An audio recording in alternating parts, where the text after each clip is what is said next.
we are continuing the UFC 313 fight card.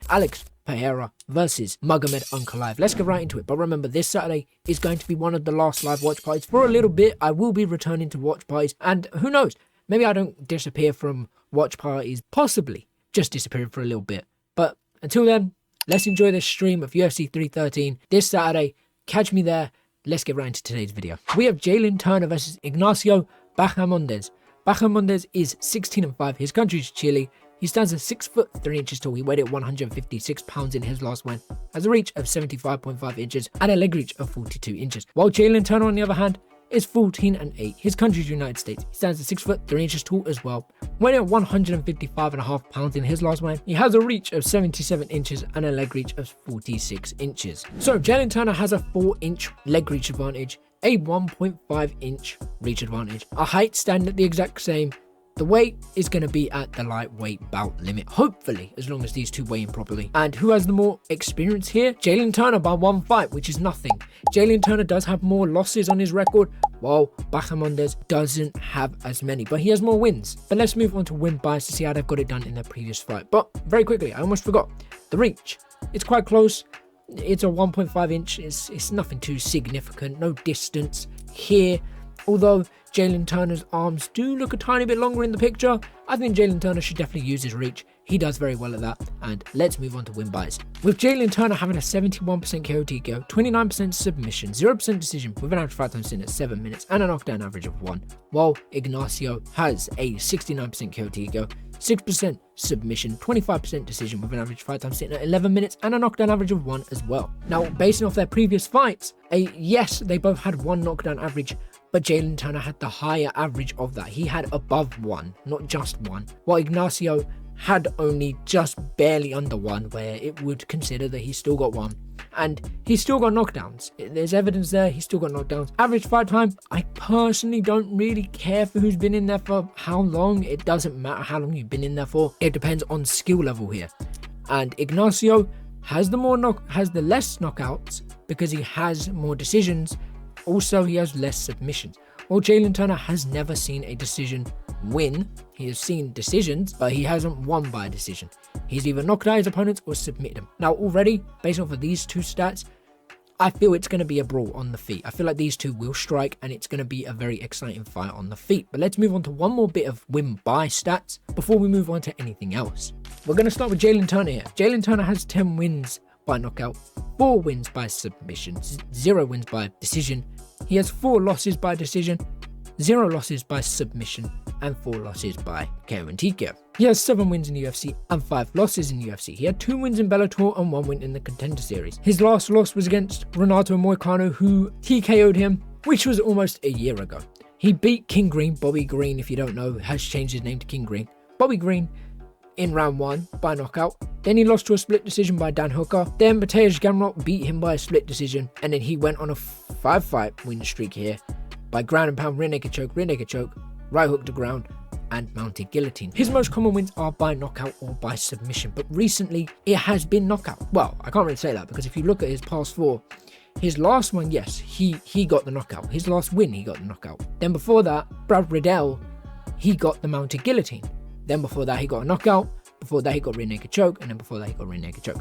So most commonly in the UFC, it will be a submission here for Jalin Turner, but that doesn't mean he will get another one. His last fight ended via knockout, so maybe he can knock out Ignacio here, but who knows. Let's move on to Ignacio's stats before we make any final decisions. Moving us on to Ignacio's stats, he has 11 wins by knockout, 1 win by submission, and 4 wins by decision. He has 2 losses by submission, 3 losses by decision, and 0 losses by knockout. Already, I'm seeing a good pattern here between these two. 5 wins in the UFC, 2 losses in the UFC, 1 win in the LFA, and 1 Contender Series win. Manuel Torres, he beat him by ground and pound. Christos Giagos lost by head kick. Well, he won it by head kick, but Giagos lost. And Ludovic Klein won by decision. Then Trey Ogden, beat him by decision, Brabu choke, and then Will kick, and then a decision loss for his first UFC fight. Okay, so what are we learning here already? Well, let's take a look at key things here. How's each other lost in the UFC? So Ignacio hasn't been knocked out, but Jalin Turner has been knocked out.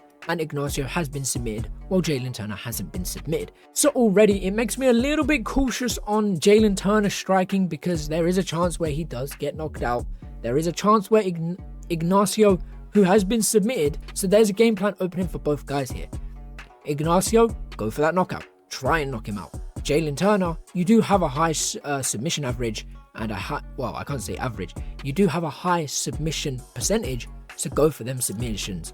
Get the fight, get in close, make it a bit of a brawl to get in close. Maybe use your feints, get your takedowns in, go for a takedown and go for a submission. Ignacio, do what you do best. Keep it on the feet, keep it nice and loose, keep it striking, and try and knock out Jalin Turner.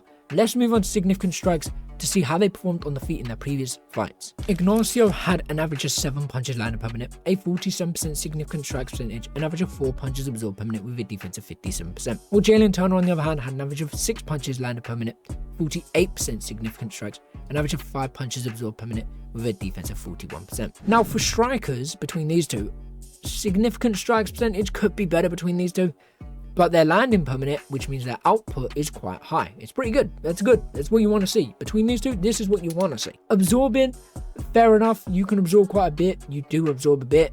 But Ignacio has the better defense. So yes, where Jalin Turner has absorbed near enough more, a little bit more than Ignacio, his defense is worse. So if Ignacio was to perform the way he did in his previous fight and have the same stats, Ignacio would come out on top in the decision, or probably by knockout. Although Jalin Turner did have that 1% of significant strikes better, I don't think that's really going to matter. The significant strikes is going to matter, but I think that percentage is, just void that percentage, because it doesn't matter. The defense percentage, void it.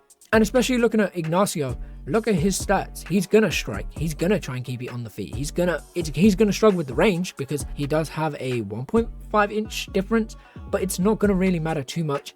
But if he can figure out how to keep Jalin Turner on the back foot so he can't force any takedowns, Ignacio is gonna win. That's just my thoughts on that. Let's move on to the grappling to see if it does go into the grappling, who can get it done and how. I mean, I've already given my opinions on that, but let's just check out the stats. With Jalin Turner having an average of 1 takedown, 55% takedown accuracy, an average of 74% takedown defense, with a submission average of 1, while Ignacio Bahamondes has a 0 takedown average, 0% takedown accuracy, 85% takedown defense, with a submission average of 0. I'm not going to sit here and be like, oh, I'm not impressed with Ignacio. I'd expect that from him, right? You saw how effective his striking was in his last fight, and you saw how well it worked. He didn't need the takedowns. He did very well at getting the takedown defense. 85% is very good. He did get taken down every now and then, but he did do very well at keeping it on the feet. Jalin Turner, on the other hand, got takedown average, got over half of his takedowns, which is good, but it's not perfect, it's not great, it's not what you need. It's average, in the middle. His takedown defense, very good. Submission average, very high, very good. If you also look, Ignacio also has a submission average. Could this have a factor in the fight? I don't know. Possibly, possibly not. Of course, if we're doing what we did with the significant strike stats, you'd void the percentages and everything here realistically. But I feel like Jalin Turner would be a lot more dangerous in the grappling, while Ignacio, I believe he'd be a lot more dangerous in the striking. But that's just my thoughts, my opinions on that. So how do I think this fight plays out? I think Ignacio starts off very strong, very well, finding his range, finding his ground, making it his fight. But I think Jalin Turner will find a switch and he'll click it and he will go in for the takedowns, get the takedowns and get a submission. But that's just my thoughts, my opinions. Maybe even a decision. I don't know. I like to predict a submission win because I want to make my fights more exciting. Do I think this fight goes to a submission or a knockout? I don't know. But I want to see it as a bit more exciting. And I feel like hyping myself up for fights is something I love to do. So, because I love the sport, so I'm going to hype myself up for a bit. But that's just my thoughts on my opinions and my predictions. What do you guys think? Who do you think wins and how do you think they win? Apart from that, I'll catch you in a bit. Take care and peace.